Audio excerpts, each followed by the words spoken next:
शर्मा जी भी थे और बहुत सारे आचार्य थे। उनके देख रेख में हमारा पालन पोषण शुरू हुआ।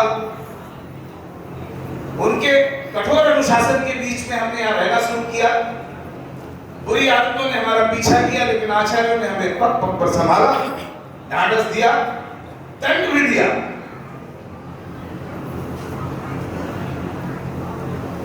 छात्र के रूप में रहे हमारे ट्रस्ट के प्रधान विनय जी ने कुछ बातें कही।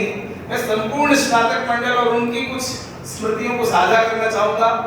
उन्होंने की आचार्य शास्त्री जी की अनुशासन व्यवस्था इतनी जोरदार हुआ करती थी कि जब हम गुरुकुल के गेट से अंदर घुसते थे, छुट्टियों के बाद आते थे, तो हमारे रोंगटे खड़े होने लग जाते थे कि गुरुकुल में जाएंगे, अगर कुछ भी गलती होगी शास्त्री जी को पता लग जाएगा। और वो किसी भी तरह से किसी भी गलती को स्वीकार नहीं करते थे, दंड अवश्य दिया करते थे। तो हम उस अनुशासन में आए और धीरे धीरे बदलाव शुरू हुआ।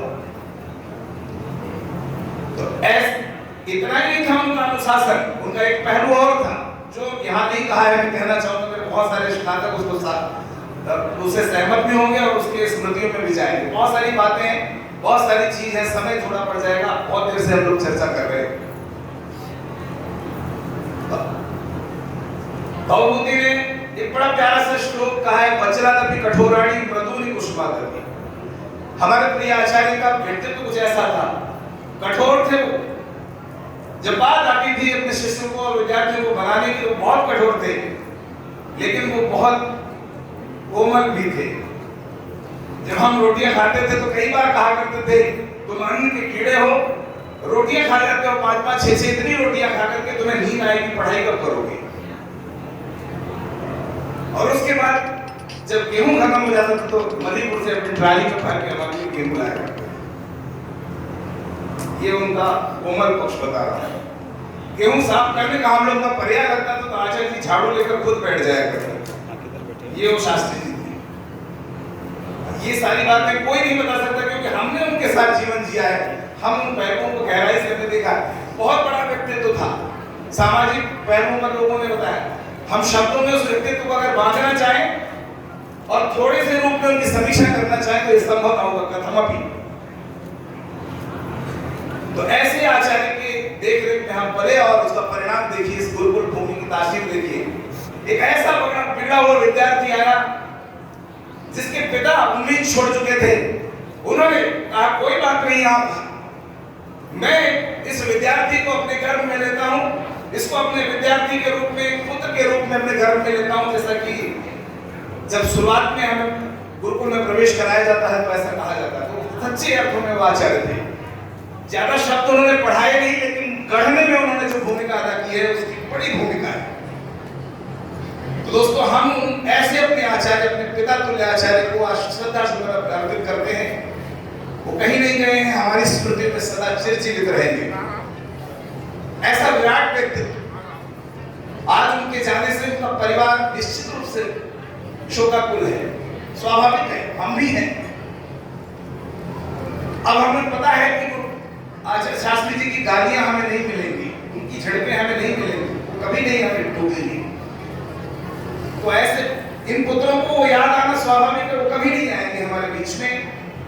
लेकिन उस शोक की बेला में मैं उनके परिजनों से, दोनों पुत्रों से और पुत्रियों से और उनके परिजनों से कहना चाहूंगा, ये एक ऐसा व्यक्तित्व जिसने केवल अपने पुत्र पुत्रियों तक ही अपना जीवन नहीं रखा, बल्कि हम जैसे अनगिनत लोगों की जिंदगियों को स्पर्श किया, उसे बनाया।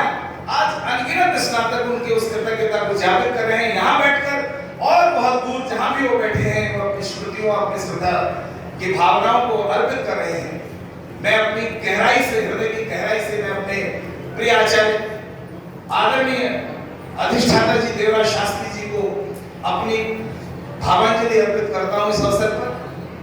और मैं इतना ही नहीं, मैं जो गुरुकुल की जो ट्रस्ट के आदरणीय प्रधान जी हैं, जो भी और लोग हैं, उनको और आचार्य जी ने जैसा कहा, हम इस गुरुकुल की एक एक भावना से जुड़े हुए हैं।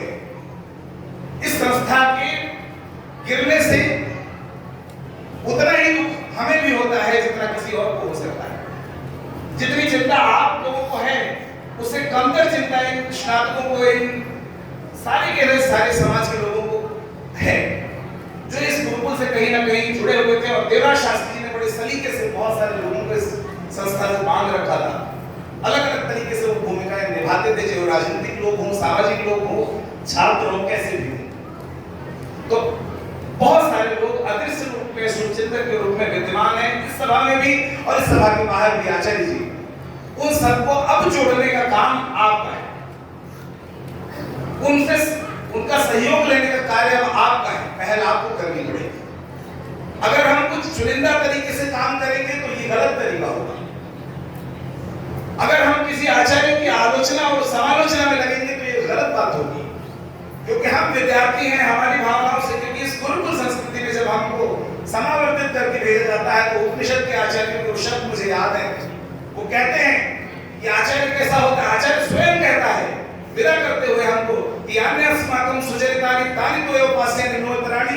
कुछ गलतियां हो सकती हैं मेरे व्यक्तित्व में, अपने साथ मत ले जाना, यही छोड़ जाना। कुछ अच्छी चीज लगी हो तो ले जाना, अपने जीवन को आगे इस जीवन के मार्ग को प्रशस्त करना। अगर हम आचार्यों की समालोचना और समीक्षा करने बैठ जाएंगे तो ऐसा शायद ही कोई हो जिसको हम फिर आदर देना। तो हमें आचार्यों की समीक्षा, कथनों में शास्त्र भी किसी भी तरह से हमें अलाउ नहीं करता। अगर भूले कोई स्नातक, कोई गुरुकुल का व्यक्ति आचार्यों की समीक्षा, समालोचना, आलोचना करता है तो मैं विनम्र निवेदन करूंगा कि ऐसी परंपरा को बंद कीजिए। आचार्यों को सिर्फ और सिर्फ उसके कृतित्व से, उसके महान व्यक्तित्व से, उसकी अच्छाइयों से ही मापिए, वही उसका सही पैमाना और सही मापदंड है। और मैं ऐसा ही करता हूं और ऐसा ही मैं आप सबसे आग्रह करना चाहूंगा। और हमारा सदैव सहयोग रहेगा। आदरणीय प्रधान जी, आपकी इस मुहिम को, आपके इस सपने को आगे बढ़ाने में हम सबका जो सहयोग हो सकता है, हम पूरी तरह से उसको देने के लिए तैयार हैं।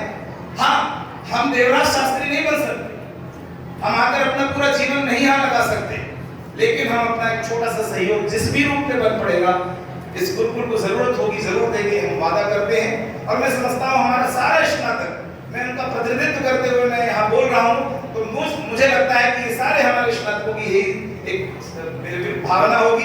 मैं उस भावना को रिप्रेजेंट करते हुए शब्दों के साथ मैं अपनी बात को समाप्त करता हूँ। पूज्य आचार्य को श्रद्धांजलि भी करता हूँ और उस पिता तुल्य आचार्य को प्रणाम करता हूँ। और परिवार के लोगों को, उनके पुत्रों को, पुत्रियों को ये कहना चाहूंगा कि आप दुखी जरूर हैं, लेकिन हर्ष का भी एक बेला आपके सामने है। एक ऐसा व्यक्तित्व आपका पिता था जिस व्यक्तित्व की का स्पर्श जाने कितने लोगों के जीवनों में पड़ा, जाने कितने लोगों के जीवनों का उद्धार हुआ है, मुझे जैसे जाने कितने लोग आज उनका जीवन सुधर गया है। तो आपको गर्व करने की बात है कि ऐसा पिता आपका पिता था, ऐसा पति आपका पति था। तो मैं यही कहकर सबको अपनी तरफ से श्रद्धांजलि आचार्य जी को अर्पित करते हुए मैं अपनी बात को समाप्त करूंगा। धन्यवाद।